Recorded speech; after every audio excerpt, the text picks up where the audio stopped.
Vous avez travaillé avec de grands acteurs français, mais les Américains, dites-vous, c'est différent? Oui, d'abord, pour établir la chronologie des faits, c'est John Cirelli qui est venu me trouver avec le roman de... Avec le livre. Donc, et pour moi, c'est assez original, parce que c'est la première fois de ma vie que quelqu'un me propose une idée qui ne vient pas de moi, en fait. Donc ça, c'est notable. Après, comment les acteurs américains, ce sont les gens qui travaillent beaucoup. Donc quand ils vont venir sur votre film, ça va être sur une durée limitée. Ça se calcule en cachet, en jours, en semaines, ce que vous voulez. Et donc ils vont travailler avant. Ils vont créer eux-mêmes des propositions de personnages. Ce qui fait que quand ils arrivent, ils sont, je ne veux pas dire, ce serait vulgaire de dire opérationnels, mais c'est ça en fait. Ils arrivent, ils sont tout à fait constitués. C'est comme s'ils étaient propriétaires du personnage pour une durée limitée.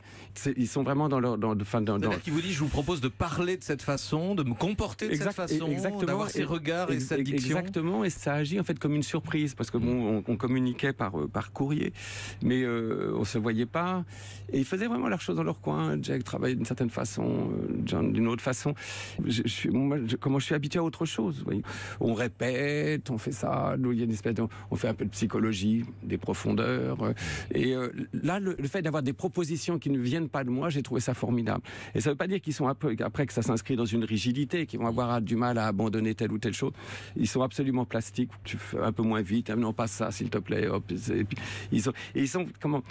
L'acteur de cinéma, c'est une chose très particulière. C'est un métier à part entière qui est fait d'un savoir, mais d'un très très grand savoir technique. Ils savent où est la caméra, quelle est la distance, la profondeur de champ, ce qu'il y a derrière, les déplacements, jusqu'au doublage où ils sont absolument sorciers.